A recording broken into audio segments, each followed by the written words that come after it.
You are interested in the unknown, the mysterious, the unexplainable. That is why you are here. 3, 2, 1. Spook. We are gathered here as advisors, as scientists. The kind of place we expect a ghost to like to wander around. Hey, we all know that we're going down, baby. I'll help you. I'm something of a witch. Welcome to Mission Spooky. I'm your fantastic host, JC. With me today, kind of as per usual, the queen of everything herself, Kiki, and our local cryptid enthusiast, Cord. There is no Mushroom Maiden today due to kids being aggressive with technology. Yeah, let's put it that way.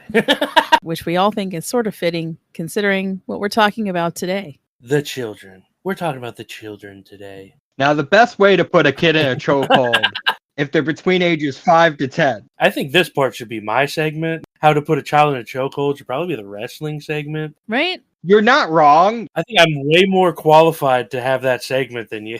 Sure. But here's the thing, Cord. And let me, as a kid who was put in a lot of chokeholds as a child, I think I also have a good amount of experience being the kid. You were a wild child. No, I was just bullied a lot. Oh, yeah. That's fair. So what we're really talking about today is the decades of deadly toys and companies trying to kill us as children. Not intentionally. Sometimes. Sometimes it makes you wonder with some of these choices. Yeah. Some of these things make you wonder a lot. So over on Threads, I recently had a Mission Spooky take on something in particular go pretty viral.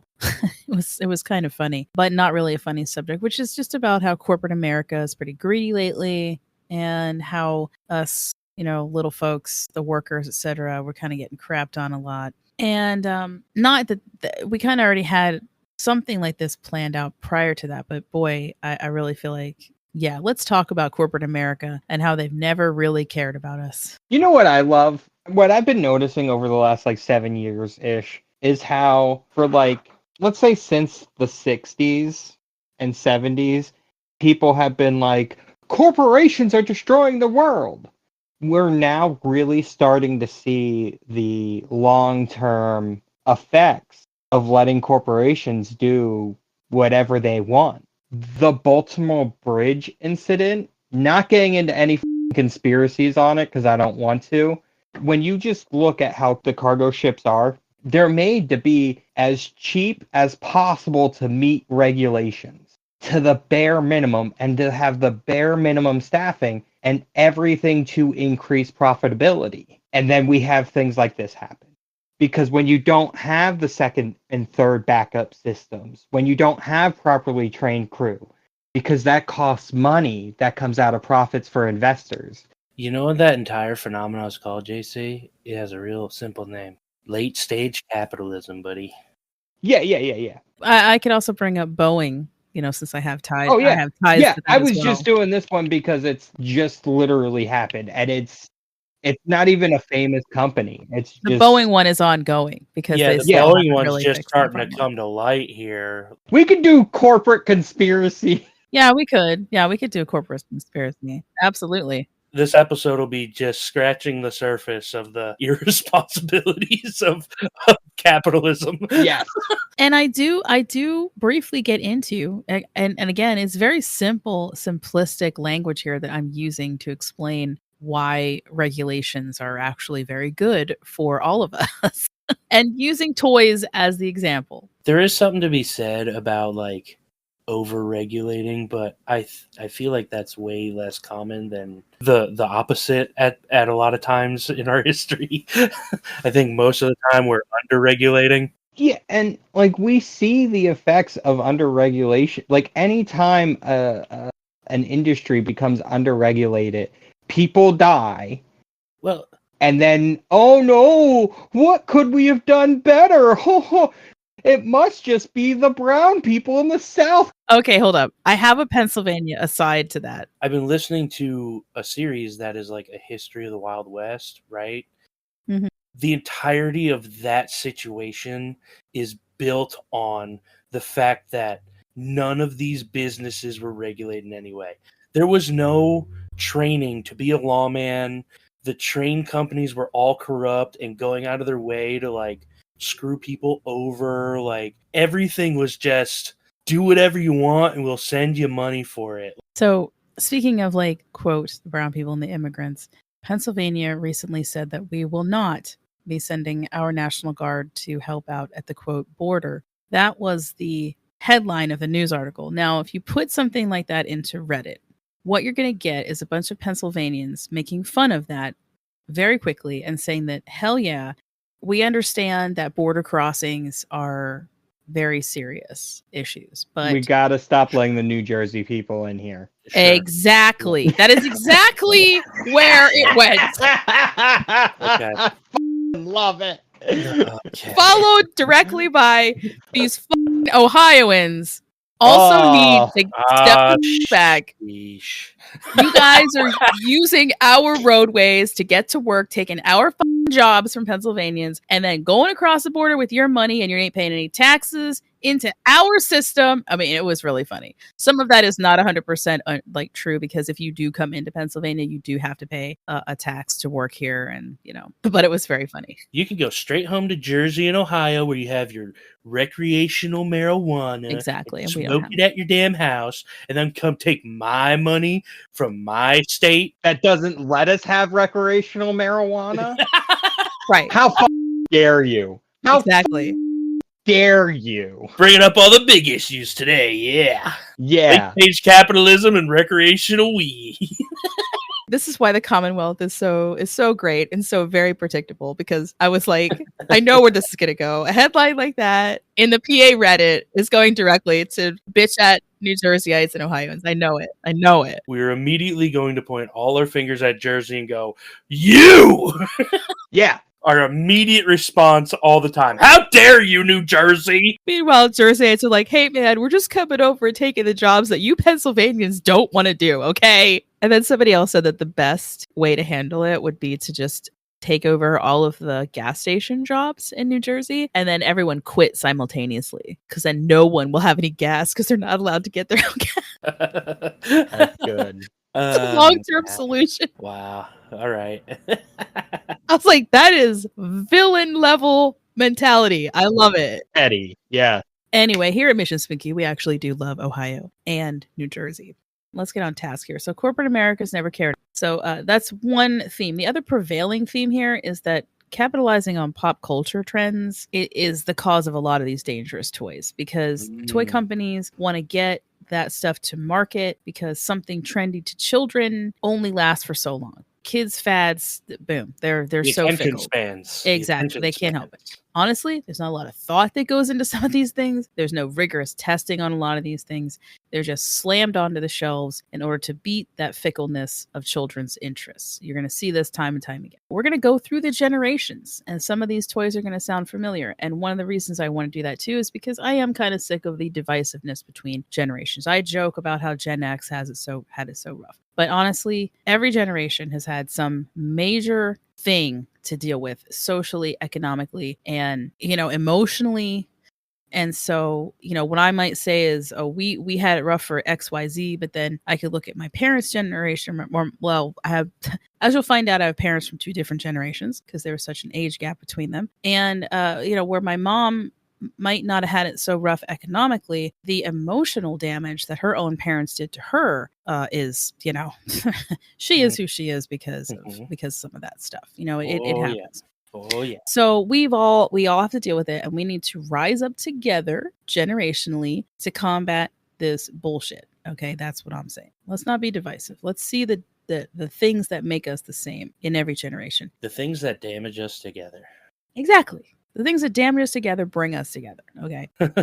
So before we get into it, I do have an anecdote in place of our joke for the day, because yes. I didn't do any research on the subject. This one was all geeky. Even though I was doing no research, and I don't look up toys, and I do not have really any children in my life that I buy toys for some reason, earlier this week, I received an advertisement for something, and it was horrifying to me to see that it's come back up again. You want to talk about dangerous toys today, and I do not think that this one is going to be on your list because I don't think it's outright hurt or killed anybody physically, but certainly mentally it's done a fair deal of damage to plenty of people in my generation. But I've seen an advertisement for, if you can believe this, they're making a new Furby. God have mercy on our souls. They're making a new Furby. I think it was called like a Furblet or something. Oh God, it's an even worse name. It's about half the size of a Furby. I am not with you.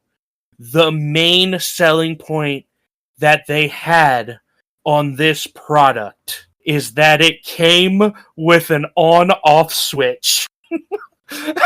Oh my God, it's so ugly. They literally in the ad went, and it comes with an off switch, and they had the regular Furby go, oh no! It was one of the main selling points. This one, we learned our lesson. It has an off switch. This episode is dedicated to dangerous toys, but I am not going to discount that we could do an entire episode on something I would consider creepy ass toys, because you guys with the Furby, Teddy Ruxpin can suck my ass. That thing was too goddamn scary on occasions when I was a child, and no. You know what one of your toys from your generation really always creeped me out?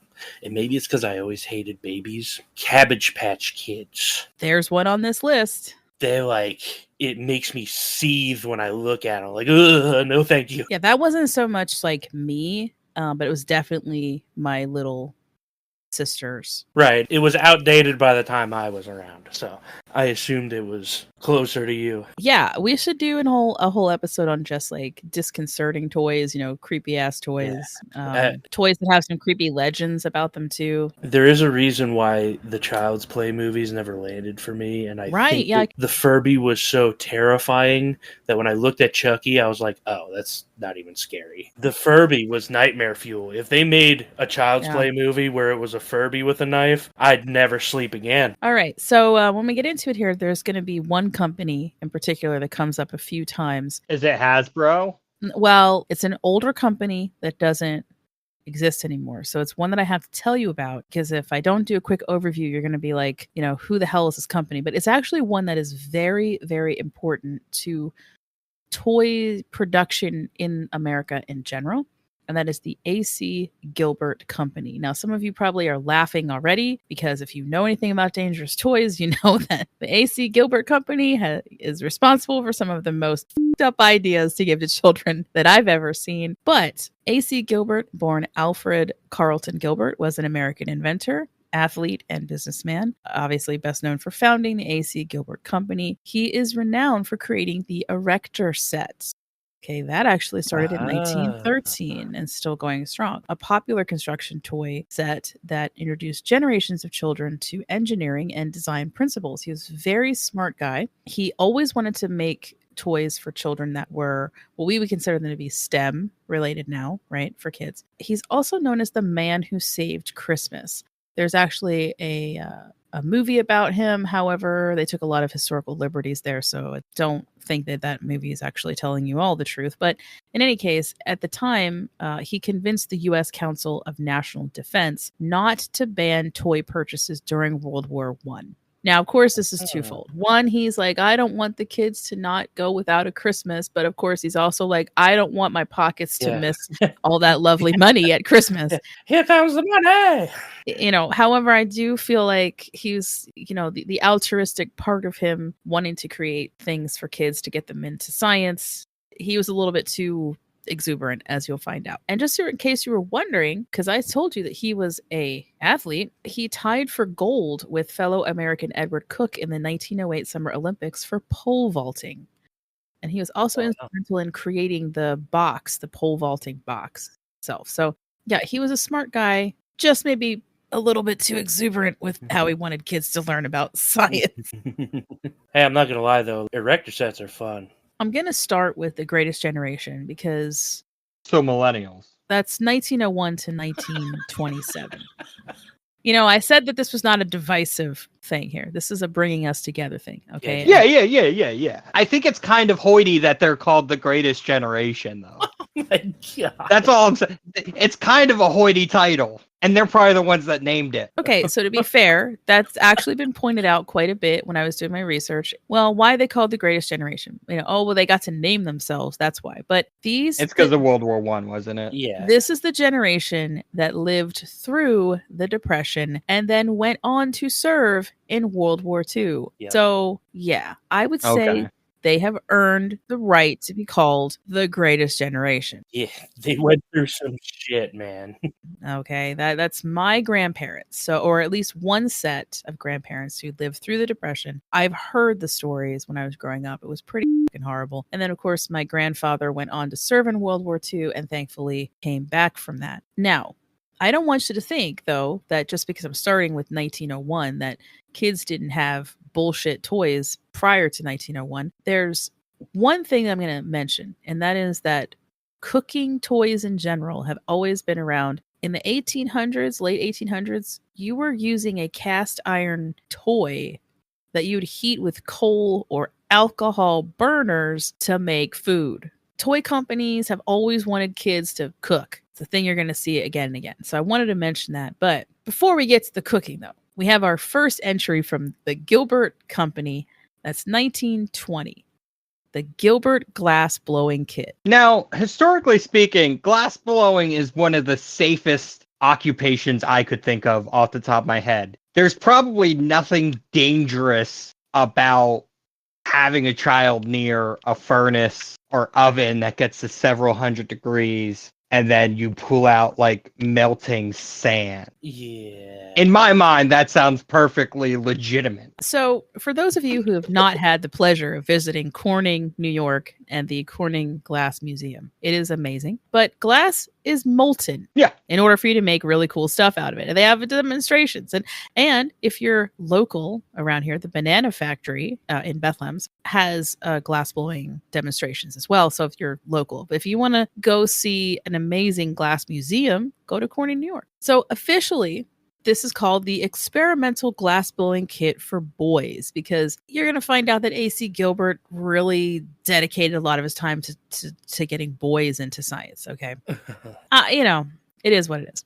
Yeah. The kit contained an instruction manual, a blowtorch, the blowtorch instruction sheet, thin glass pipettes, a glass fork or tine, metal file, a pair of wooden blocks, 2 rubber stoppers, and a, quote, parts tin, hopefully not for the children's fingers. The book of, quote, fun and wildly irresponsible experiments for children included instructions on how to hold the heated glass in your hands. Keep in mind that glass has to be heated to at least 1,000 degrees Fahrenheit or 537 degrees Celsius in order for it to even be malleable in the first place. But the instruction manual clearly shows a child holding it with their bare hands. I mean, they are the greatest generation. Another encouraged them to blow a glass bubble until it exploded in their face, as if that wasn't how most of these experiments were going to be ending anyway. For this generation, I've just really topped it off 2 big ones here, because A.C. Gilbert's going to come up again right away in the very next generation. Because as I said, he started like in the 1920s with these kits, okay? Now, the next one is going to be Little Lady Stove by Empire Metalware from 1928. This is when this first comes out, 1928. This is a game changer for quote-unquote girls' toys. So these stoves had a wire coil burner capable of cooking pancakes on small griddles. The early models, crafted by Empire Metalware, which was from Wisconsin, by the way, they're located in Two Rivers, Wisconsin, featured oven thermometers. Wait, which 2 rivers? Ah, I knew. Yeah, I knew it. the Mishicote and the Neshota rivers. Okay. Okay, there. Now we know Thank you. 2 Rivers, and also famous for ice cream sundaes, and now I want one. But anyway, back to the actual thing, okay? The Empire Metalware Little Lady Stove had a thermometer that was calibrated to 500 degrees Fahrenheit. Good start. Subsequent versions simplified controls to cool, bake, and hot. In 1930, Empire introduced an enameled stove designed to resist cracking and peeling under high temperature. If that gives you any indication that this thing got really effing hot. So, did the first one crack and peel because of high temperature? Because there wasn't enamel? Right, because it was an enamel. So instead of taking it off the market, they just made sure to put enamel on it so it would withstand the 500-degree Fahrenheit. Yeah. Makes sense. How else are you going to teach girls to be homemakers? So you have a statistic on how many houses these things burn down, or Well, I'll get into that in a second. But here's the thing. The Empire Little Lady Stove becomes a victim of the first federal safety standards for toys. You say victim, I see children's lives saved. So it's banned by the National Commission on Product Safety in the year 1969. And wait, when was this come? 1928. yeah, really. Okay? Getting it in there quick, huh? Now you might understand why these toys, right? I don't need to go too much into the Greatest Generation's messed up toys because the top two are enough for you to understand, especially when one spans until 1969. So that means we're going to move straight on into the silent generation. That's 1928 to 1945. This is actually my dad's generation. I knew there was a lot of super sus toys out there during this generation, but I really, let's get into it. We got our first Gilbert Company kit is the Casting Kit Junior. Casting and Kit, both spelled with a K. 1928. What were they casting? Okay, well, this is, I believe, the first kit that allowed kids to make their own toys. This concept is going to pop up again and again on this list. But this is such a cool toy, right? I mean, you get to make your own figures, but what are figures made out of during this time period? Is the answer lead? Well, even according to the damn advertising, yes, it's lead. That's right, folks. This casting kit allowed kids to mold their own lead figures. Okay, so the child would put metal slugs into a melting pot, and once they're molten, they'd scoop up the molten metal and pour it into a mold. This is something that people actually get paid to do today, but there's hazard pay involved in it. In my day, we did this for fun. Exactly. In fairness, that is how you cast something. Yeah. It's not like you did something wrong. You probably shouldn't have given that to children, but it is how you cast things. I mean, you should see the advertisement for it. You should see what it looks like. It's literally this miniature little molten lava factory for metal. It's insane. It's right up there with the glass blowing, you know, and they're not that far apart. You know, the glass blowing is 1920, and then, you know, 1928, you got casting lead. The next one on this list, then, because that was for the boys, right, quote unquote, and we got for the girls Lionel Kids Range. Okay, that's 1930 that comes out, and yes, it's the same as the Lionel Train Company. Pretty popular if you're a train person, you know, the like toy train person. Yep, it's the biggest name. The Lionel Range was a large toy stove standing 2 feet tall, twice the size of others in its class, and suitable for children aged 6 to 9, according to the advertising. It featured a spacious cooking surface, a 10 by 10 inch oven, a 4 electric coil burner resembling an adult stove, designed to be as sturdy as a real stove. However, its size and functionality led to it being marketed as an appliance for apartments or kitchenettes rather than a toy, and by 1931, Lionel discontinued its production as a plaything and as an actual fucking stove for adults to use in a fucking apartment. Yes, that's right. They made a toy, a quote toy, that was a real stove. What the? Why would you? I can't get over that. I just can't. Okay, now. It's a wonder how the human race is still alive. I know. I'm not going to go into every single one of these, but I will just go down the list briefly. Now, that was the first in the electric household appliances that were trying to push girls into being little housemakers before their time, really. You know, you're just trying to play, okay? But you have a slew of electric household toys that go into production mini versions of waffle makers, coffee pots, clothing irons, and toasters.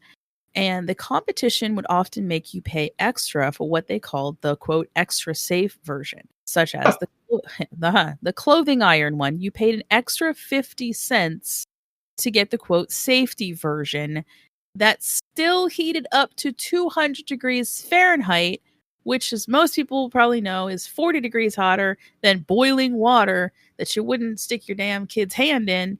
So, yeah. Well, hopefully you wouldn't.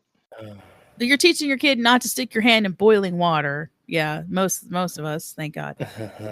How did kids ever make it? I don't know. You know, I didn't even get into something that's technically not a toy, but it was called a baby cage. Have you guys seen that? I am aware of the baby cake. Yeah, Cage made of babies. No. Damn it. that's the D&D version. You're talking about the one in the window? Yes. Yeah. Yeah, that comes out It- later, but still. It was like a thing you put in your apartment window, and you could like put your baby out on the windowsill, essentially, completely unprotected in this cage. Like, the advertisements for it are like horrifying to me. Yeah, because they're high-rise apartments, and your child Yeah. is like, I wouldn't use this for my cat. exactly. Thank you. So, Greatest Generation, as I said, lasts until 1945. Okay. So, in 1933, though, like kind of in the middle of this, we see the country finally keeping track of things like death and how they've happened, right? With censi, multiple censuses with the census. And so there's not a whole lot of data on these older toys involving death or maiming. And it's not until 1969, as I said, that we see any kind of federal regulations on toys. Until then, there was a toy oversight committee, but any of the standards that they wanted companies to adhere to was completely voluntary. And we all know what happens when companies are not made to adhere to a standard. For sure. Well, you get some of the following toys. Well, here we go. Because now we've reached the boomers, 1946 to 1964. This is my mom, okay? Because my dad was a lot older than she was. So she's a boomer. And a lot of these toys are the result of the science fiction craze, whether in film or books.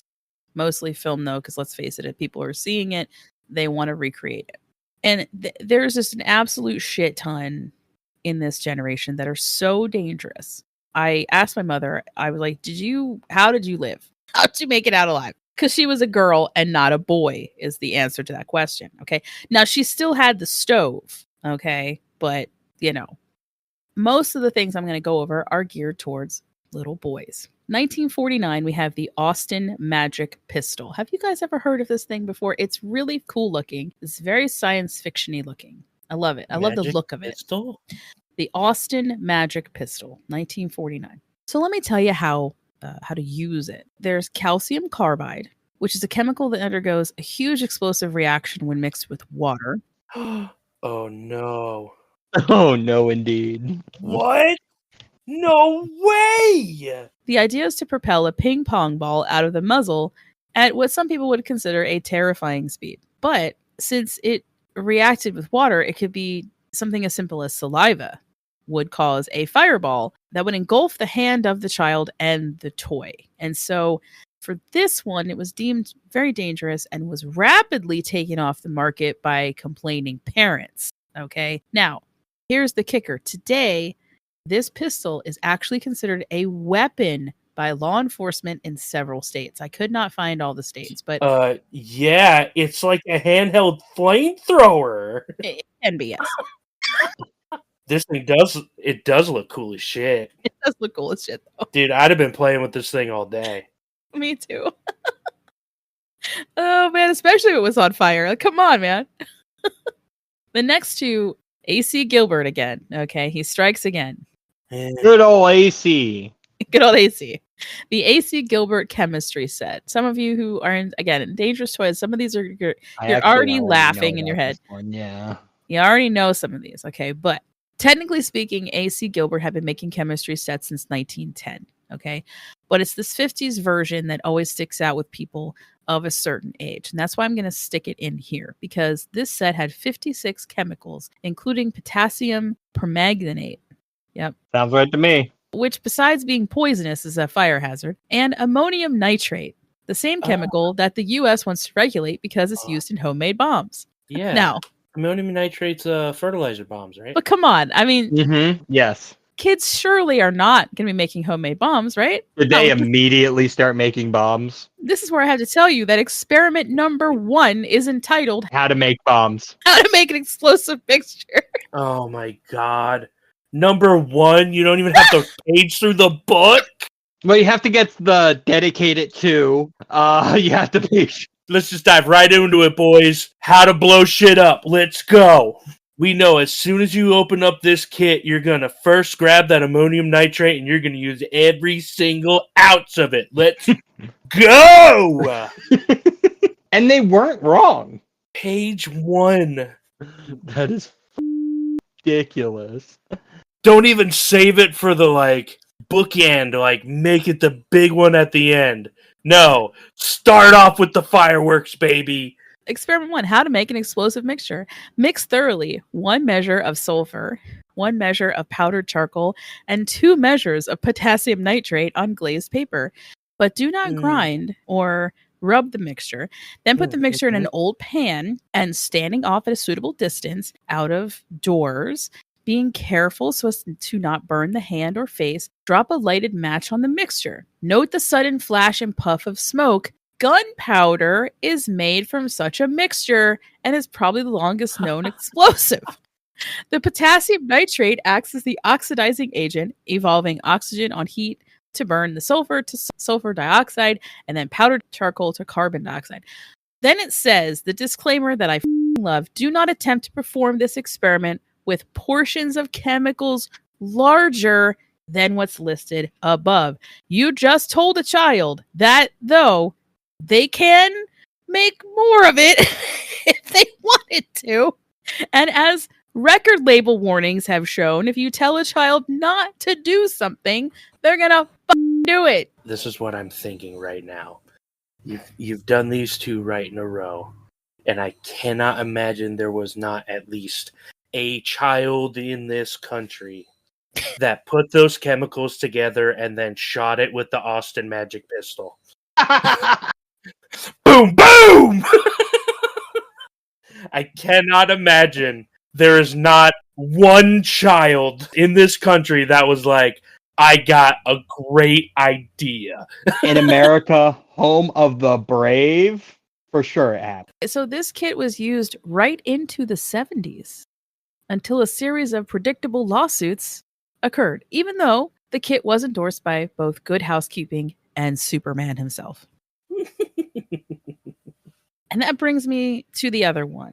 The other one that I'm sure some of you who are into dangerous toys are just waiting, salivating, knowing very well that the next thing that was brought out in 1950, the same year, was the Gilbert Atomic Energy Lab. I've heard of this one, for sure. This set came with 4 types of uranium ore, a beta alpha source, a pure beta source. Okay, sorry. The beta alpha source is PB210. The pure beta source, RU106, maybe. A gamma source, ZN65. A spinthariscope, cloud chamber with its own short-lived alpha source of PO210. An electroscope, a Geiger counter, a manual, and a comic book entitled Dagwood Splits the Atom. And of course, a government manual entitled Prospecting for Uranium. Lord have mercy. There are 2 versions of this. Another one in 1951 that you could buy with a Geiger counter separately if you wanted to. And naturally, of course, there was also a coupon that you could mail in for, quote, replacement radioactive source material. And the cost of this is what took it off the shelves, by the way. This was not taken off the shelf by anything other than the fact that its estimate in our money today would be $600. Well, yeah. Sounds like a solid investment. They're sending your child radioactive material. The cost today would actually be way more expensive in just shipping. right. Yeah, we didn't really take that into consideration. So there have been a lot of articles about this. And the general takeaway is, though, that even though technically speaking it was real, the exposure levels that a child would have would be about the same as a UV light. So you didn't actually give your child the ability to make an atomic bomb, I guess. Well, I think the bigger concern is to what extent are they being subject to radiation poisoning? Well, that's what I'm saying. It was no more than being subjected to a UV light today. Like it's not dangerous. Yeah, right. Yeah. However, if you have one of these kits, the uranium half-life is, these kits are going to be around for a long time. Oh, for sure. Yeah. I like the fact that you could, Send in quote from the coupon. Oh yeah, that's horrifying to me. It's crazy to me that I imagine it. If I was a kid back then and I saw an ad for that, I would totally want that. Fuck yeah. That's like the problem. Like I'd be like, that's what I want for sure. I mean, most of our microscopes and things that we probably had as children came from the Gilbert Company. You know, like, or I say me. I mean, they went out. I can't remember exactly what year it was, but some of the microscopes and things that I may have used as a child probably came from the Gilbert Company. So not everything that they put out, obviously, you know, was terrible, but there was some questionable. There was some questionable things. They had some loose cannons on the board. Yeah, what if we gave these kids nukes? Huh? Why don't we tone that down a little bit, Jeff? Tone it down a little bit. Everybody's really into this Oppenheimer guy right now, right? Like, That's what it was. Why don't Yes, we- that's exactly what it was. why don't we just like continue with that trend? And everyone's like, yeah, good idea, good idea. What did he do again? Oh, is that a good idea? F- it. Now, here's the thing, though, especially with that particular chemistry set. I can't remember exactly who it was, but there's been quite a few chemists, including a Nobel Prize winner, who said that it was the use of that chemical set, right, that chemistry set, that got them into wanting to be a chemist, and they just never looked back. It was like, this is what I want to do with my life, and then they went on to win a Nobel Prize. So, you know, you can't say that he did do some good. The next up is you wait until 1963 before we get anything too crazy, and that's your first Easy Bake Oven. The legacy begins. There's nothing wrong with the Easy Bake Oven per se. That's what the government wants you to think. It actually revolutionized children's play with food and cooking through its innovative design. It featured a 100-watt light bulb and a sealed cooking chamber. I had one of these from the 70s. I never burned myself, and it actually got me into wanting to be a cook, and that's why I became a chef for the years that I was a chef, and why I was into baking, and I'm still into baking. I love it. And it's also chemistry. So I am also one of these freaky kids that would have wanted both of these things. So junior cooks could send pans of cake batter into a little oven via a side-mounted rack and retrieve them when they're done. Its safety features inspired generations of imitators, leading to the development of competing toy ovens comprised of, quote, hands-off cooking with thermostat locks and paddles. So they're the innovators, okay? This is Hasbro, by the way, in case anybody forgot. God damn. Hasbro. Within 5 years of its launch, the Easy Bake Oven and similar products dominated the toy stove market. The discontinuation of the Easy Bake Oven, as I knew it, as this generation knew it too, and as most of the 90s kids knew it, is not because of safety issues, but due to the Federal Energy Conservation Regulation, which phased out 100-watt light bulbs. The newer version of Easy Bake is available, and it's electric. It does have a heating element and a disclaimer about it, but at a price tag of currently $72, I've decided to just teach my kid how to bake in the damn oven. Fair. That's kind of where it's a little bit sad that it's so, a lot of people are complaining about how it's overpriced for what it is. But the legacy of Easy Bake begins in 63, and we're going to be mentioning one other time that it shows up, and I believe that's my Gen Z kids are going to hit that one. The very next year, we're going to see two things come out. 1964.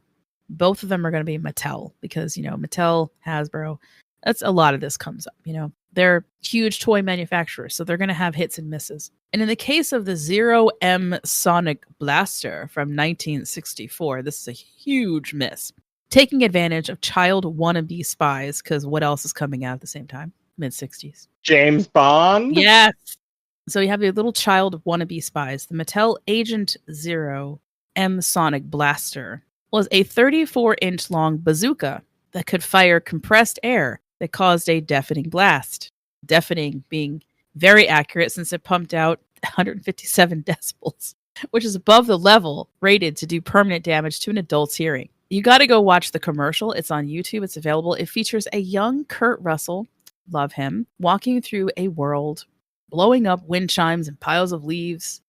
You know, like he's got a mission. He's on a mission to protect his home with this blaster. It's phenomenal. But if you're thinking that not only was it deafening to children and caused major ear damage, but if that wasn't bad enough, you're thinking to yourself, well, kids could just stuff projectiles into the thing and then shoot it at their friends at high velocity. Well, buddy, that's exactly what kids did. Yeah, I think my second, not immediate thought, but the thought directly after it was, oh, this is a precursor to the potato gun. Got it. Yeah. And then we have this.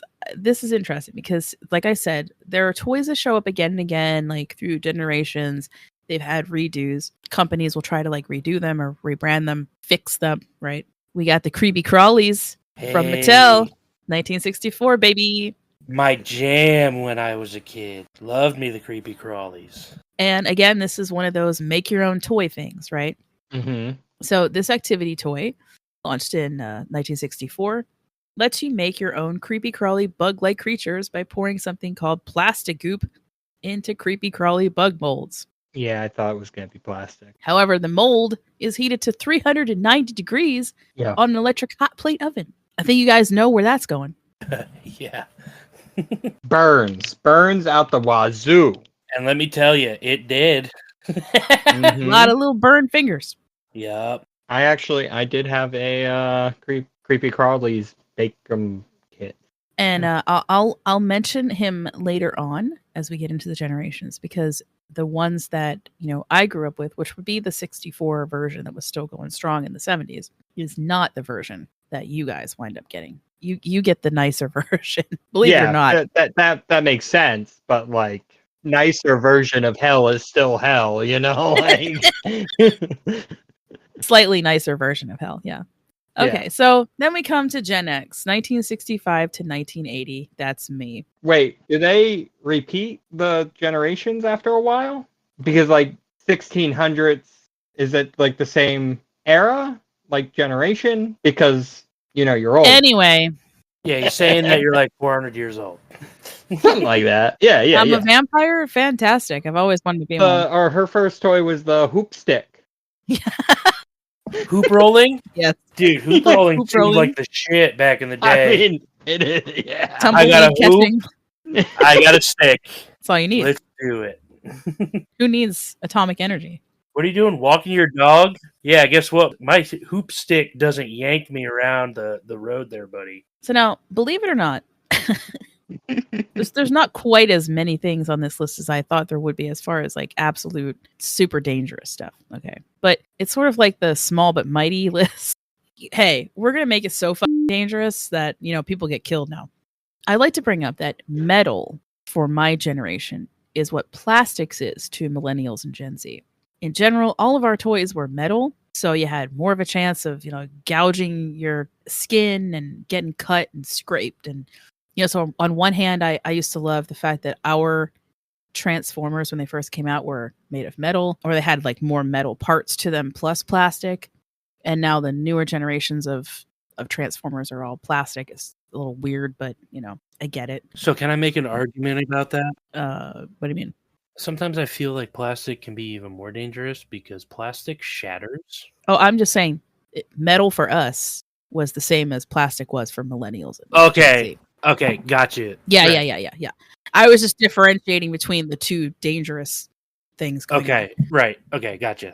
Yeah, we still had lead poisoning too for our generation, whereas you guys have microplastic poisoning. So yeah, we're all is what I'm getting at. Okay. The cord. This is the one I told you earlier before we started recording that I'd never heard of these because this is 1969. This comes out, so it's a few years before I'm born. Nice, right? And I had said that I was absolutely horrified that anyone would make these things in a smaller version for children to use that were actually usable. Okay, I'm prepared. And that is the Power Might Electric Tools series from Ideal Toys. These were miniature working versions of power tools. There was a router, a hand drill, a circular saw with an extra blade, an orbital sander, a saber saw with an extra blade, and my favorite, the battery operated table saw. So, say what you want about iPad kids, but at least they'll end up with all their fingers. So my first question is, do you have a picture of this? Because I went to Google it and I just got regular power tool pictures. That might be the thing, though. When I tell you that they are working, it comes in a little box, just like your power tools do today. I want to see what safety features are. None. If they're mimicking actual power tools, right? But the actual power tools do have safety features on them. Right. even Today back they in the do. 60s. Sure. Like, I feel like I want to see a picture of this to really appreciate how dangerous this is. They came with spare blades, huh? When you see the power saw, it's a miniature version of a circular saw. Like, I can't. It's just a circular saw. I'm intrigued now because, again, I feel like if I was a kid in the 60s, my dad would have purchased me this. Oh, absolutely. Like, I, as someone who uses a circular saw on a regular basis, I've got my safety glasses. I've got, like, I respect, like, I respect the tool that I'm working with because, like, it can take my finger off if I'm not careful. But there's also safety mechanisms. My rototiller has a safety switch that I have to push in first before I can start it so that I'm, ready. And there's all kinds of guards on these things now. Put it in, actually, I'm putting it in episode chat. Okay. Things that are included in this kit, right? Or what are the things included in this kit? PPE. No. If a kid loses an eye, they're like lizards. They'll just grow another one. Idiot. All right, I put it under episode chat on our Discord. I'm opening the link now. Oh, hold on. What the okay. Now that's just a drill. That's just a power. Just a drill. That's just a router. I know. It's real. What the fuck? No fucking shit. That's a baby circular saw. Okay, I gotta unlounge for this. What the hell? Oh, you can sand your baby brother's face off with the belt sander, right here, baby. What the is that? It's a miniature table saw. Come on. It's got like the play school plastic underneath it for like the gearbox, and it came with its own balsa wood building materials. Yeah. Wow. It comes with no PP in any way. Oh my god. That table saw is a nightmare. I'm blown away. I never seen something so irresponsible in my life. At this point, I'm surprised there's not a baby's first forklift. I'm just looking at that circular saw, man. There's no way they made this and then looked at it and went, 5-year-olds? yeah, this is safe for like a 6-year-old to play with.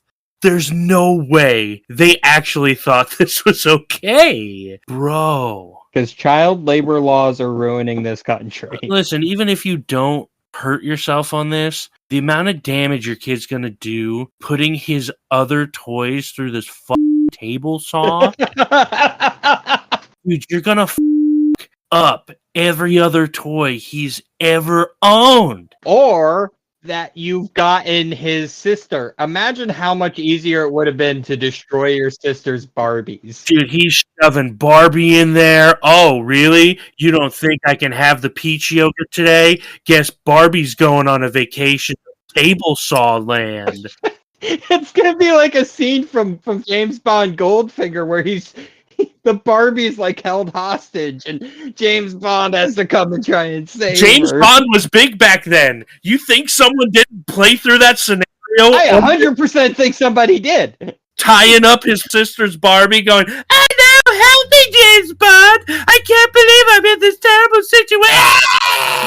situation. It's not like kids were the ones making these. Yeah. There were lots of adults involved. That's what I'm saying. That's This what I'm went saying. through marketing. Who's responsible for this? Like, somebody sat around. There were multiple people sitting around a table at one point looking at this idea, and a majority of them said yes. Somewhere on this earth, that happened at some point. Like, who's responsible for this? I need names. Because they've committed crimes against humanity. It feels like it at this point. Yeah. Dude, like, that saw's coming up a good couple inches. That is enough to kill somebody. If not kill, like maim. Maim for sure. If you fall on that table when the blade isn't even running, you could get It's gonna fuck your day up. severely injured. What the were they and giving you replacement blades? You think someone didn't take that circular saw blade the first moment they opened that box and shuriken threw it into the tree in the backyard? Like, you think that didn't happen somewhere on this green earth? I went, oh, look, an extra ninja star. Wow! This is unreal to me, looking at this bullshit. I like how before you saw the pictures, you're like, no, there's no way. There's no way. There's no way they did this. I don't think an 18-year-old me would have received this and felt comfortable using it. I'm imagining like a 5-year-old with this fucking router. I'm blown away by that one. That one takes the cake for me 100%. I really love the Austin Magic Pistol. This is dangerous. Yeah. I thought the Austin Magic Pistol was going to be the winner. I don't think it's even close to the damage this can cause. I'm not just going to get over this or get past this one. Why would they give him that drill bit? It's literally like asking, like, please go out and destroy the flesh of your friends and family. Like, that's what it seems like to me. Mm-hmm. They don't even have the plugs grounded. This is battery operated. The cases have the power outlets. Yeah. Right. So you just put the batteries in there, and then you can just take this over to your buddy's house and chop his fingers off. Yes, that's what I'm saying. It was portable. So I guess this is around the time where I should start quoting the Emo Phillips stuff. Looks like I'm a bit of a butterfinger.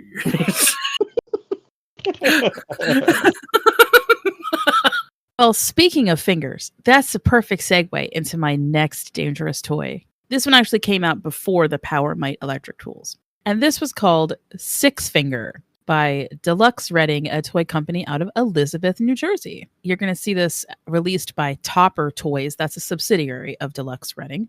The toy consisted of a plastic device shaped like a finger that was placed in the hand to mimic a child's real finger. Thus, it would look like you had 6 fingers. And as the commercial states, man alive, how did I ever get along with 5? It featured a trigger mechanism that, when pulled, would release a whole bunch of projectiles, like a cap bomb, an SOS message inside a plastic tube, a secret bullet made of plastic, and a message missile, which was basically the same as the SOS message, a fragmentation bomb.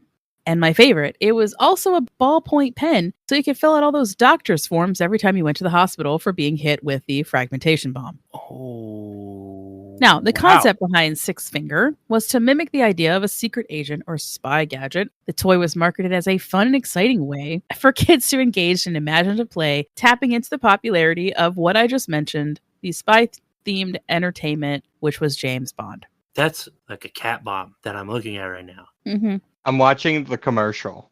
There's a commercial, please. Yeah, you got to watch the commercial. Yeah, between Six Finger and the Zero M Sonic Blaster, those two commercials are like the bomb. Six Finger garnered controversy, obviously. I wonder why. Less than $2 everywhere for a gun. And it faced criticism due to safety concerns. No, duh. The small plastic projectile it fired had the potential to cause eye injuries, and of course, it was also a choking hazard if it was accidentally swallowed. As a result, Six Finger was eventually discontinued and its production ceased. Then we move on to something that I vaguely remember. This came out in the early 70s. It was called Disc-O Punch. A little bit of play on words on disco, Disc-O Punch. And this is before Nerf guns. This handheld toy gun shot miniature frisbees through the air. And if you had really good aim, a lot of faces got busted up with this thing. You're giving a child essentially has the speed of a paintball gun, but these are discs, like the size of a tiny frisbee being shot out. Like, you friggin' know that people's noses are going to be bloodied by this thing. When we were young, we had the disc launcher too, right? But they were nothing compared to what you're describing here. No, I looked Like, up. they were like pictures. spring loaded, and the disc were like foam. Like, Yeah, Right? No, it's yeah. just This is plastic. not foam. This is you're shooting Beyblades at each other. yo, that's, then it that's what it is. ripped, dog. Then we had something called the lemon twist. Okay, so do you guys remember a toy called Skip It? Yes. Right. So you could put that on your ankle and you'd Oh yeah. twirl your ankle around. You could skip over the thing. Okay. Yeah. Except that all that was made with like foam and rubber and, wouldn't. It always looked like a rubber thing. I never had a Skip It. So it's like a 90s thing. So the kids will remember that. No problem with the Skip It. Okay. That was fine. I hated toys that tried to get me to do physical activity. Well, How dare you be exercise disguised as fun? I always wanted moon shoes, but Oh yeah, same. Hold on. We'll be getting into those. In a bit. I figured we would. The lemon twist was the 1970s version of that. So it was the test run. We were the test run generation for this one, okay? Mhm. It was a plastic lemon, very similar to, when you go to the store and you get lemon juice, sometimes it's in a little plastic lemon. It's so I cute. love Okay. those. It's great. Right? This was attached to a bungee cord, essentially. And it was filled with rocks. Oh, Okay. okay. Now I see where you're going here. Yeah. It's like they had a real good design and was like, let's put rocks in it. So you gave children a bunch of ball and chains. You're good at skipping, you got hobbled, is what happened. By a lemon. Did they call it the lemon twist because it was an ankle breaker? Right. Like, oh god! Why would they fill it with rocks? What would be the purpose of that? To make it heavier. I don't know. Okay, but did it need to be? Right. Well, the thing is, if there's nothing at the end, it's not going to spin like Yeah. The Skip It did? Well, but there's weight. There was still weight at the. They just didn't use rock, and they put foam and stuff there. I mean, it still hurt if you got hit by it, but That's what I'm saying, though. But this was, I'm going to assume, worse. It was filled with rocks. Of course it was Yeah. worse. It's a safe assumption. I'm still assuming. Oh, yeah, for sure. I'm agreeing with you aggressively, okay? Oh, okay, got it. I'm still all wound up about those power tools. All right. So the next one came out in 1971, the year that I was born. Oh, yeah. I think you have some of those numbers mixed up. Mm-hmm. Yeah, no, it's not 1791. I know. I think I'm saying this right. Do you know what a bolus is, Cord? Yes. Would you consider to be a weapon? Oh, absolutely. Yes. Okay, so in 1971, they decided to give those to us in the form of something called clackers. Yes. It is a throwing weapon made with weights on the ends of cords. And you would throw that at an animal to capture it by entangling the legs or, I don't know, strangling a human being or also capturing a child by the legs. It hurts really bad when you get them around both legs because you do 100% eat shit when you get hit with that. Yes. But I've been boloed. They decided to make this into a acrylic version, solid acrylic weights on both ends of cords, call it clacker, and hand it to a bunch of Gen Xers. How many broken noses? And then say, guys, I know this is an actual weapon, but don't go using this on bullies in the schoolyard because that would be bad, right? More like, hey, bullies, don't go using this on nerds in the schoolyard. Oh my God. I was trying to put a happy twist on it, No, don't you rewrite history. Even if the nerds were fighting back against the bullies, and JC would recognize this. I would, yes. Here's the thing about thrown weapons, right? So you tangle up the bully's feet and he falls on his face and he's humiliated and the whole class is laughing. It takes about 10 seconds to untie yourself. And then the bully has a bolus. Yeah. And they are, hear me out, a pain to use. You need to train with these things. Okay, so then mini hammocks. Mini hammocks are introduced between 84 to 95, so we're seeing crossover here. A mini hammock was basically a child-size version of an adult hammock. but it didn't have the spreader bars in it that you see in the adult hammocks. So the spreader bars at the end of both parts of the hammock that keep all the cords from getting all tied up, right? So it was a towel with some ropes tied to the ends? So yeah, so then you go to sit in it and it just twists around. Unfortunately, it would twist around children's neck, resulting in strangulation and death. The Consumer Product Safety Commission received reports of 12 children between the ages of 5 and 17 years old who became entangled and died when using the mini hammocks without spreader bars. There was also an injury to a 7-year-old girl who suffered permanent brain damage from near strangulation, and then another near fatal incident involving a 5-year-old boy who was entangled, but his mother was able to resuscitate him. All mini hammocks were recalled in May of 96. So wait, how long were they out? Like 12 years. 84 to 95. Oh my god. Yeah. Jeez Louise. I know. It's kind of cray. That's what I'm talking about. Like, they don't care. They're, even with these safety commissions in place and even with all this other stuff, it was very difficult to get these things removed from the market after they'd killed people. I feel like this seems really irresponsible because there's no way this didn't hit the market and then you immediately have a problem, because there's got to be complaints. Hey, my kid almost died in this. I could definitely see a lot of like, oh, well, that's user error. Yeah, but like it would be really easy to make that correction, like to put the spreader bars in so that it wouldn't happen again. Like it would be really easy to just change it real quick so that you can like maybe keep selling it without hurting people. There's no way it didn't hit the market and immediately get complaints. That is what wound up happening in the end, was that you could return it for your money back, or some of the companies had created a new safety version that included the spreader bar for smaller kids. Okay. So you could return They it. eventually learned the lesson.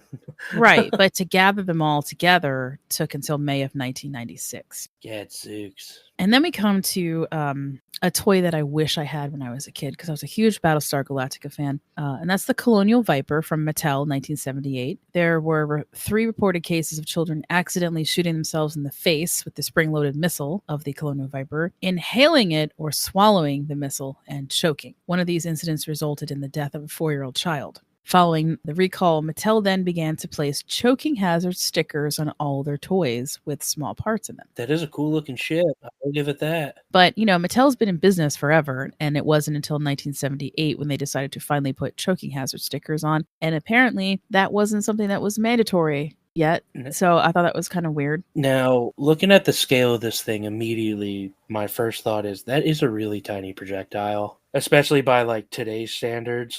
But companies aren't going to learn about tiny things, and we'll get to that in a second. I could teach them a thing or two about tiny things. No, God damn it. Okay, so well, we are talking about toys. It's Casey's favorite toy. Let's get real. Anything's a toy if you play with it, and I play with it a lot. we're going to come to this day, it is still considered. This is one thing that Gen X can say.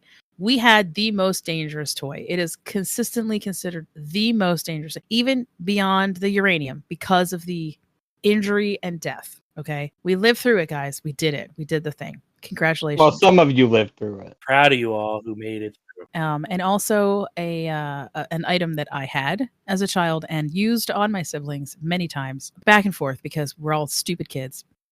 And that is the Javelin Dart, aka Lawn Darts or Jarts by Hasbro. Oh, man. I was so good at throwing these. So fucking good. She used to have more siblings. yeah, I did. Yeah. Oh, wow. They do have a safe version of lawn darts now. I'm getting to that. Okay. Quote, wow. Safe. Well, we'll talk about that. The old version. Wow. Okay. I've seen lawn darts before, but like now looking at it in this light, okay. Good move, everyone. Smart. So imagine hurtling those things at insane speeds with next to no skill, which of course is, as we all know, is the default setting for most children who are going to play with these. You just point and pray that it didn't pierce one of your siblings' skulls, which unfortunately is exactly what happened to a 4-year-old child in 1970, accounting for at least one of the 2 deaths inside the 6,100 lawn dart emergency room injuries on record between the years of 1970 to 1988. What? None of those are reported by my family, by the way. That's because we hid injuries from our parents so that we wouldn't get in trouble.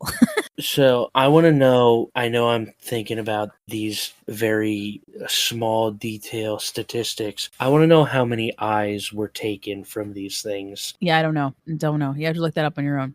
Yeah, I'm sure there is a number somewhere. Kiki doesn't want that in her fucking search history, and she looks up some fucked up shit.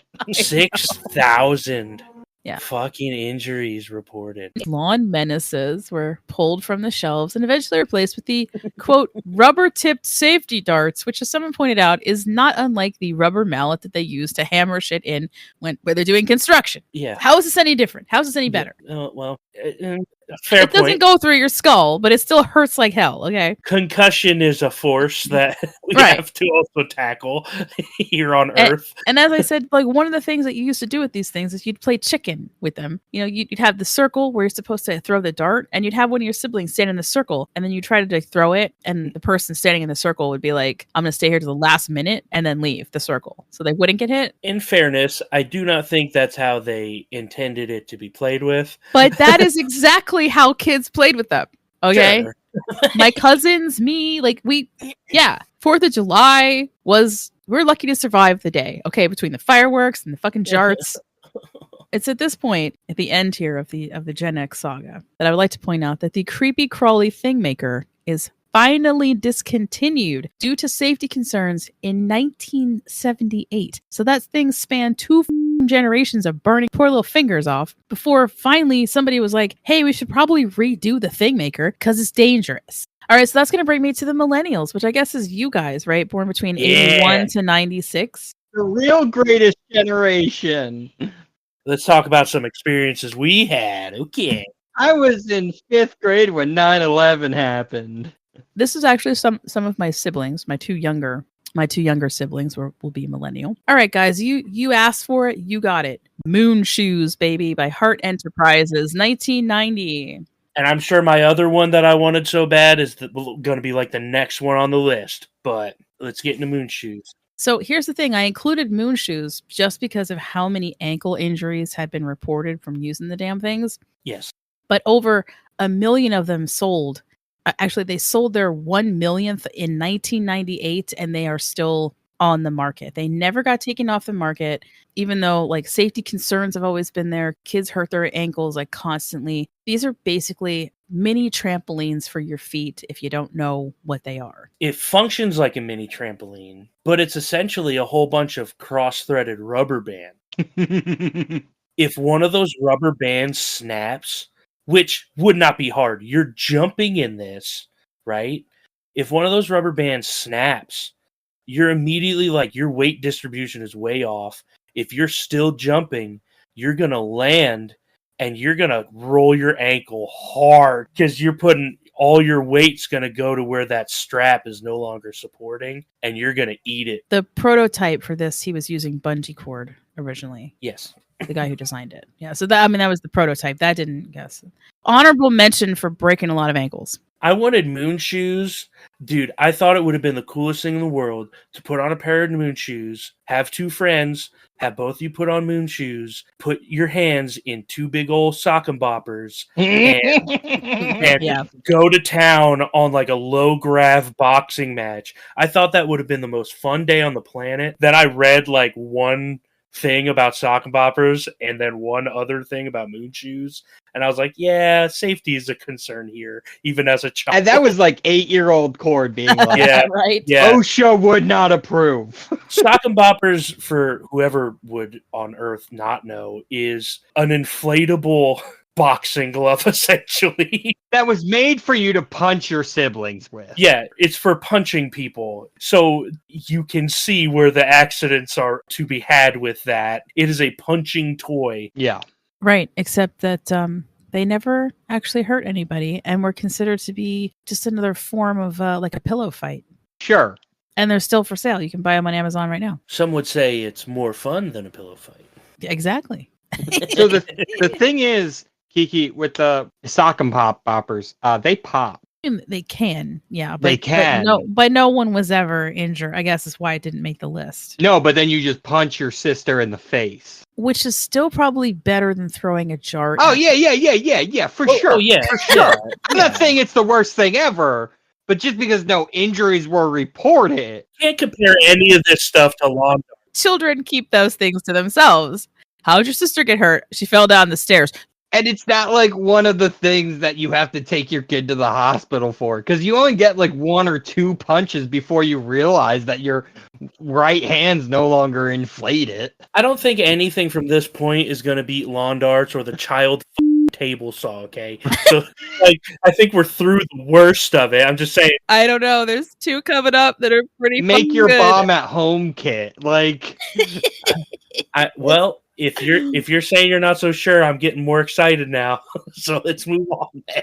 So we'll go over this one really quickly. Some of the girls out there, you're gonna know the Snack Time Cabbage Patch doll, 1995. Yes. The Cabbage Patch Kid came with a real chewing action, but it couldn't differentiate between the plastic snacks it came with and other things like children's fingers or your hair. That was recalled in 1997.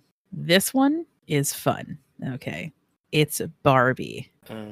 okay. We had this doll. My sister had this doll.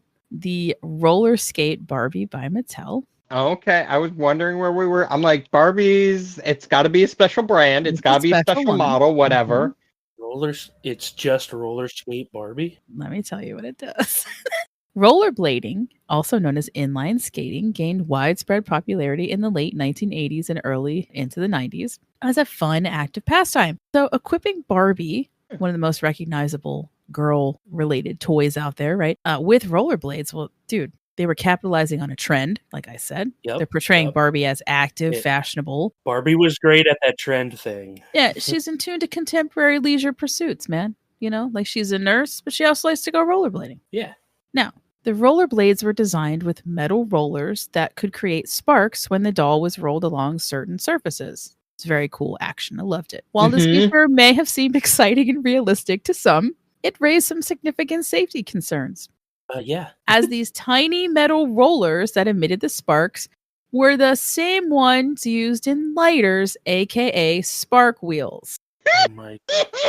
There were reports of children being injured or burned by the sparks emitted from the rollerblades during play, especially when certain household items like, I don't know, hairspray were involved.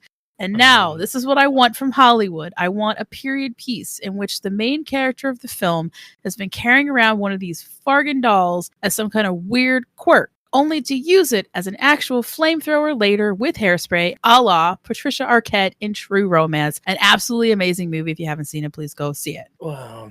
As a result of the combination of possible household items like hairspray and sparks, Rollerblade Barbie was eventually banned in 1997. Okay, so I feel like this would be akin to making like Camper Barbie come with a real flint and steel set. Yes. Because that's essentially what you gave him, a trendy version of that. Are you gave him listening, Barbie that shoots flint and steel? Yep. Survivalist Barbie. Dude, I'd love Survivalist Barbie. That'd be great. Honestly, that's a great idea. Listen, Girl Scouts, it shouldn't just be about selling cookies, man. Learn how to make the campfire like the Boy Scouts. We did that in Girl Scouts, dude. That's how I know how to make a fire. All I ever know about Girl Scouts is people say they sell cookies. That's all I hear they ever do. Dude, that was part of our business badge. We learned how to pitch tents and go fishing and I learned Hell first aid all that in shit. Yeah, Girl first Scouts. aid. Yeah, we have badges for all that shit. Campfire. Interesting. Yeah, we did See, it all. I We learned did something all the today. same stuff, which is why now, aside, the Girl Scouts now say the same thing. If girls can go to Boy Scouts and boys can go to Girl Scouts, because it's literally all the same stuff. It's just that some girls may feel more comfortable hanging out with the guys, and some boys might feel more comfortable hanging out with the girls. We're basically, we learned almost all the same stuff. So it really is kind of like a big melt. It should just be the Scouts. And that's what they refer to it now. They say, are you in the Scouts? So because we're learning all the same stuff. And for whatever reason, they separated us genders again because they're like, oh, you can't play with each other. It's like, oh, fuck you. I like hanging out with the guys more. I don't know. So this is a really big one. A lot of millennials had this toy. A lot of millennial girls had it. But I'm sure that if you had a sister, you're probably terrorized by this effing thing. And that is the Sky Dancer by Galoob from 1994. There's a boy version. Yes, they're kind of There's a boy version that's a dragon. There was a fairy lady for the girls, and there was like a dragon dude for the boys. We all had them. Like, well, I Yes. didn't have one, but they marketed it for both, for sure. So I was Sky- hoping you were bringing up the Sky Dancer. Hell That's yeah. the last. Oh, man. 1994. Okay, so the Sky Dancers of the 90s were dolls that launched out of their base with a pull string, and they fly into the air, spinning their little foam wings like a propeller. And when they go, they go. Right. Once they launched, no one had control over where the hard plastic things went. And so, much like our siblings learned from their Gen X counterparts, the one thing you do with a flying toy is shoot it at one another. Yes. Or the other one is straight into the ceiling fan. Yes. That's the one that my parents were worried about. They didn't want it going straight in the ceiling fan. That's why they didn't buy it. So Sky Dancers were recalled in 2000 after Galoob Toys received 150 reports of injuries, including scratched corneas, broken teeth, temporary blindness, mild concussions, broken ribs, and facial lacerations. So this is where I have to mention that in 1996, as I said, we see the return of the creepy crawlies with, quote, better safety measures, but the fad kind of fizzles out really fast. Creepy crawlies, though, they just won't die. So let's move on to Gen Z. Ah, yes. This is my nieces and nephews, okay? So 1997 to 2010. And the reason that creepy crawlies won't friggin' die is because in 2000, we see another creepy crawly comeback, but that fizzles out by 2002. It might be finally dead. I loved my creepy Carlies, though. So there was Polly Pocket, okay? And she's basically this little girl shrunk down to miniature size. And a lot of the little toys that she came with were like itty bitty tiny little apartments and that sort of thing. Yeah, there was a boy version of that, too. Yes, there was. Was it Minimax? It was Mighty Something like Max. that? Mighty Max. I had Mighty Max. So in 2004, though, there was like a little makeup style kit. And then they had magnetic clothing that would stick on to the little miniature dolls. So what do you think got swallowed a lot? Magnet. Yes.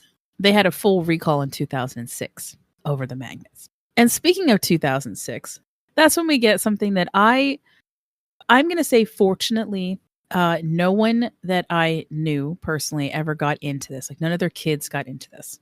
It's something called a kite tube by Wago from 2006. Imagine a massive 10-foot wide yellow beach tube. Put a 6-year-old on it, hitch it to a speedboat, and away she goes. You're People You're sold kidding. this. Yes, that's your child going possibly 15 feet into the air. Yeah, there were a lot of accidents and deaths. Imagine that. So the Consumer Product Safety Commission, 19,000 of these were pulled off the shelves in 2006, but unfortunately not before 3 kite tubers lost their lives in obviously very serious accidents. Yeah, I saw a picture of this and was like, I can't even imagine. And the other thing, though, too, was thankfully, and maybe one of the reasons why it never took off here, no pun actually intended, because a lot of local lakes and like anywhere there was that kind of like speedboat activity, they just said, no, you can't have these things. They're too dangerous. So it was kind of one of those things where local laws like kind of came into effect maybe before they were able to get pulled off the shelves completely, which is nice to think that, you know, by the time Gen Z arrives, the local officials are like, this is dangerous. What the is that thing? Get that the off my lake. Sure. I like the advertisement, not like a commercial, but just like looks like a picture. Is like 2 dads who probably grew up playing with the miter saw, Right. Yeah. driving a boat with their kid 20 feet in the air, and they're probably like, "Well, back in my day, you know." I had a table saw that fit on a table. All right, but hey, we're not done talking about the Easy Bake Oven, guys, because Gen Z also had to deal with this bullshit too. And I will tell you that this is the dumbest thing that I've ever seen, and I'd be so pissed too. And she's seen me. Yeah. It's been a great deal of time with you, buddy. Yeah. All right, so 2007, we see a very specific version of the Easy Bake Oven, again, Hasbro, discontinued due to the, quote, oven door being just a slit, basically, that a child could easily fit their little hand in, get stuck in there, and subsequently burned. Oh, I remember this. Yeah, that was a dumb setup. My niece, I believe, had this, or both my nieces. You know, they're very close in age. So they had a lot of the same toys together, and I vaguely remember seeing this and it being like tossed out because they told you to.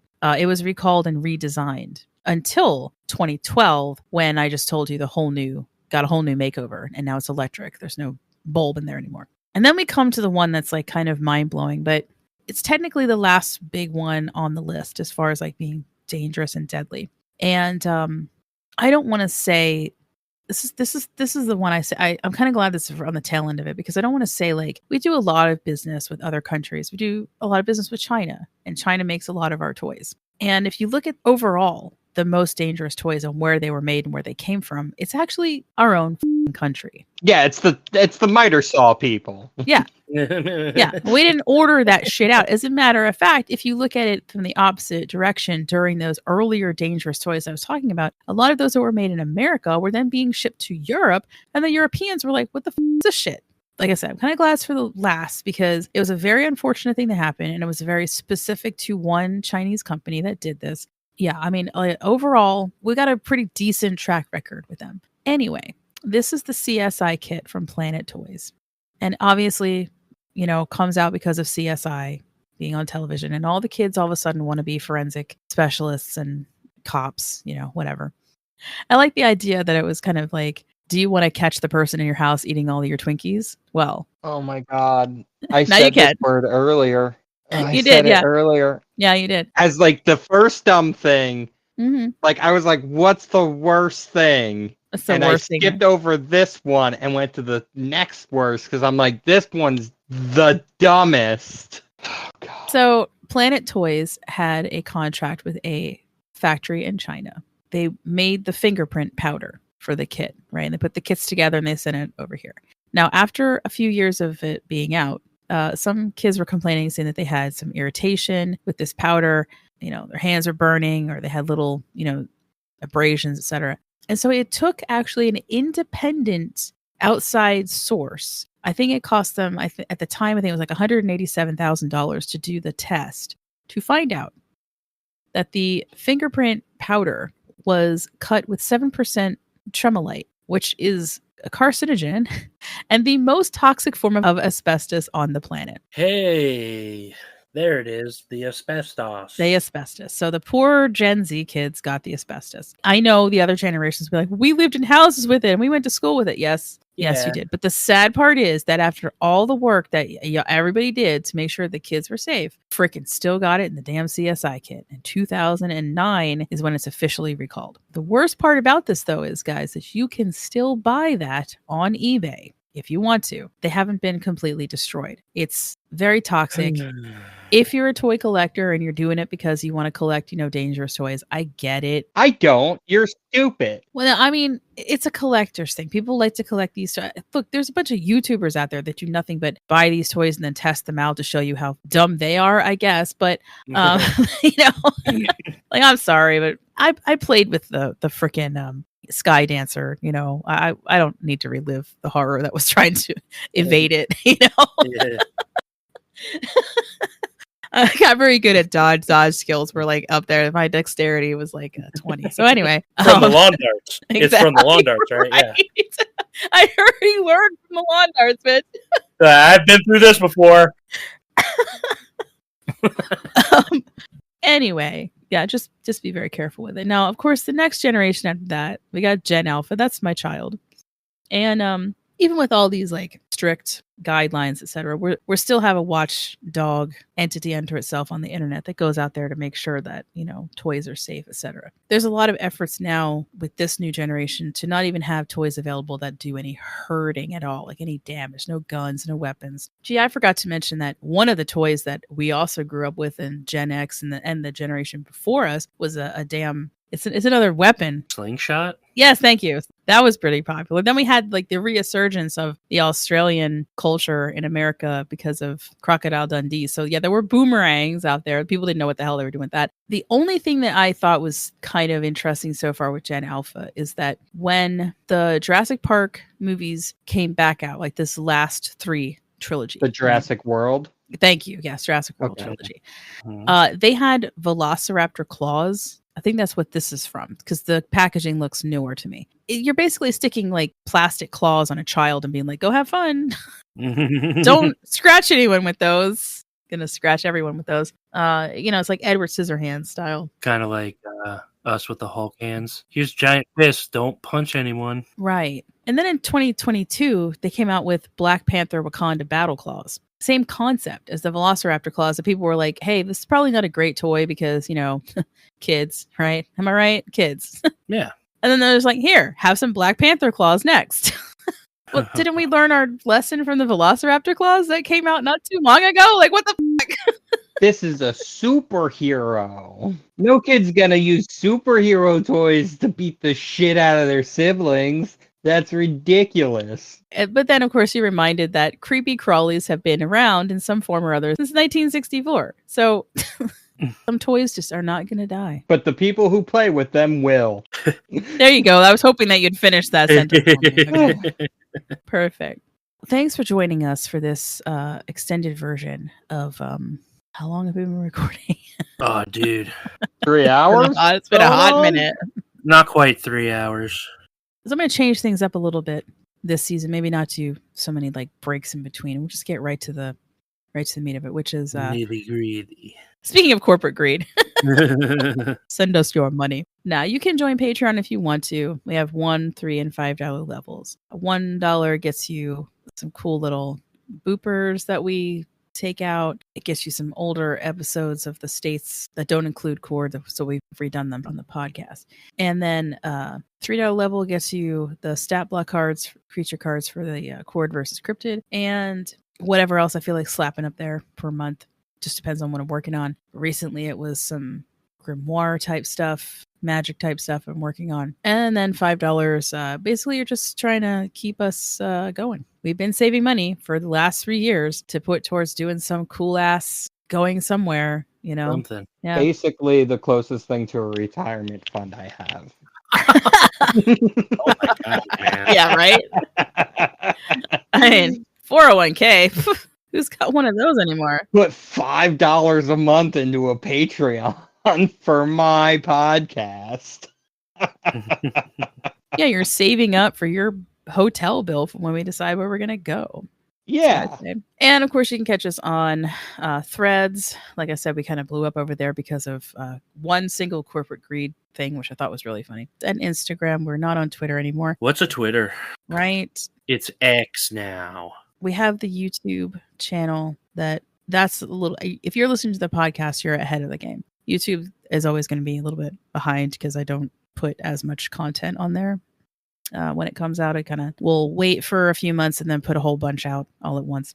Anyway, yeah, so that's what's up. Doing things a little bit differently. You're going to hear an entire song as the outro for this one. It's a freaking awesome song. It fits perfectly with kind of like the nostalgia of what we were talking about today. And that's Isaac Rother and the Phantoms. I love this dude. He's really very kind too. Nice enough to talk to me for a few minutes on Instagram when I was asking him if it was okay to put a song on, because I always ask permission from the musicians. And just a really, really cool guy. And the vibe is very retro. I would say it's kind of like old school rock and roll meets creepy, ghoulish stuff. So it's like rockabilly, essentially. Yeah, creepy rockabilly. Yeah, creepier rockabilly. Love that genre of music. Right? Me too. I know. I told him, I said, I kind of jumped on him because I was talking on Instagram on a specific thing, and he instant messaged me back privately, and then I just jumped on him. I was like, oh my God, I love your stuff. You're like, we have this podcast and your creepy vibe like fits really well with us. Can I play one of your songs? And I didn't hear anything of looking at it. I see that it got read, and I was like, oh boy, I was a little bit too fangirl there for a hot second. Please. Right. So I responded back and I was like, I'm sorry. I didn't mean to jump on you like that when you were online, but I actually bought one of my favorite songs is called Left Hand Path. And I had bought it last year on a Bandcamp Friday, I believe. And was thinking oh, I want to get in touch with this guy. So I was like, I'm sorry. I didn't mean to jump down your throat about can I play your song? But I already own this song, and I have it saved like to buy that entire album because I love all the songs off of it. And then he responded back and he's like, oh no, that'd be really cool. So thank you, Isaac. Yeah, thanks. You're so freaking cool. I did fangirl there for a hot second. I apologize. So yeah, you're going to listen to Left Hand Path because it's my favorite song, which is kind of hard to say because this whole album is awesome. It's called The Terrifying Return of, and then Isaac Rother and the Phantoms. And it's just, yeah, there's so many cool songs. Crystal Ball Baby, Haunted Castle, Kiss of Death, then Left Hand Path, Witch's Brew is also really good too. So there's a lot. I highly suggest going and checking him out.